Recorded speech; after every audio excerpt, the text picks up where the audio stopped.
రెండేళ్ల నుంచి ధర బాగుందని క్యాబేజీ సాగును పెంచారు. పాత రైతులతో పాటు కొత్తవారు సైతం కౌలు తీసుకుని మరీ పంట వేశారు. అంతే ధర ఒక్కసారిగా పాతాళానికి పడిపోయింది. కనీసం పెట్టుబడులు కూడా చేతికి రాక నష్టాలే మిగిలాయంటూ వాపోతున్నారు కృష్ణా జిల్లా రైతులు.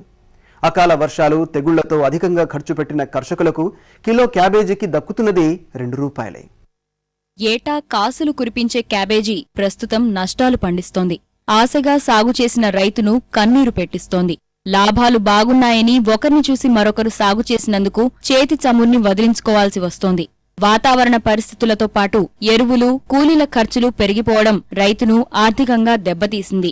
ఎకరం క్యాబేజీ సాగుకు కౌలు, ఖర్చులతో కలిపి 40,000 అవుతుంటే ఎకరం పంట అమ్మితే 5,000 కూడా రాక అప్పులు మూటగట్టుకుంటున్నారు. మనకి 20,000 రూపాయలు అవుతుంది. దీనికి 20,000 ఖర్చుతో పాటు ఎకరానికి ఒక 20,000-25,000 రూపాయలు కౌలు ఖర్చులు ఉన్నాయి. కానీ మార్కెట్ ధర అనుకూలంగా ఉంటే 60,000, 70,000 వరకు అమ్మిన రోజులు ఉన్నాయి. ఇవాళ 5,000, 2,000, 3,000 రూపాయలు మాత్రమే ధర ఉంది ఈ రోజులు మాత్రం. ఏదైనా 50,000 నుంచి 60,000 రూపాయలు అమ్మితే రైతుకి పెట్టిన పెట్టుబడి ఈ మాత్రం వస్తాయి. కృష్ణా జిల్లాలోని ఉయ్యూరు, కంకిపాడు మండలాల్లో రైతులు అధికంగా క్యాబేజీని సాగు చేస్తున్నారు. ఈ ఏడాది అధిక వర్షాల వల్ల తెగుళ్లు, చీడపీడల సమస్య ఎక్కువైంది. తెల్లదోమ, చిలక పురుగు, లద్దె పురుగు తాకిడికి తోటలు బాగా దెబ్బతిన్నాయి.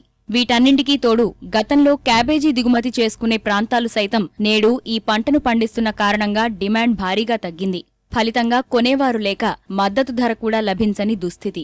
సగం రేటు కూడా రావడం లేదు. ఈ సంవత్సరం రైతుకి చాలా నష్టం కలుగుతుంది. అది వర్కర్స్ కూడా కొత్తగా ఉన్నారు.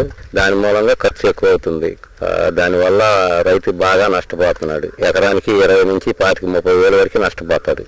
ఏడు పోయినట్టు ఇప్పుడు పోలేదు. పసుపు వేసాము, పసుపు పోయింది. ఈ సంవత్సరం బాగా నష్టం వచ్చింది మాకు. క్యాబేజీ 30 సంవత్సరాలు పెట్టేస్తున్నాం కానీ 7 వచ్చినట్టు ఎప్పుడూ రాలేదు. క్యాబేజీని కోసి మార్కెట్కు తరలిస్తే కనీసం కూలీ, రవాణా ఖర్చులు కూడా రావడం లేదు.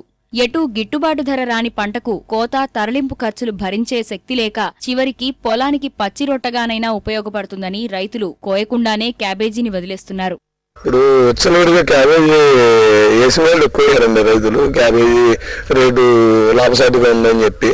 కానీ ఈ సంవత్సరం క్యాబేజీ ఎక్కువ అవడం వలన గిట్టుబాటు ధర లేదండి. చేను టమాటా రైతులు పరిస్థితి ఎలా ఉంది, క్యాబేజీ రైతు కూడా పరిస్థితి అలానే ఉంది. టమాటాను పండించిన కోసి బయట పోస్తున్నారు. ఈ క్యాబేజీ వచ్చి చేను కన్నా బలం ఉంటుంది అని చెప్పి నరికేసి చేనులో పారేసుకుంటున్నాం మేము. ధర పతనానికి తోడు విత్తనాన్ని ఉద్యానవన శాఖ అధికారులు అందించకపోవడం నష్టాలకు ఒక కారణమని రైతులు వాపోతున్నారు. లక్షలు పెట్టుబడులు పెడితే వేలు కూడా రాని పరిస్థితులతో ఎలా సాగు చేయాలో తెలియక రోదిస్తున్నారు.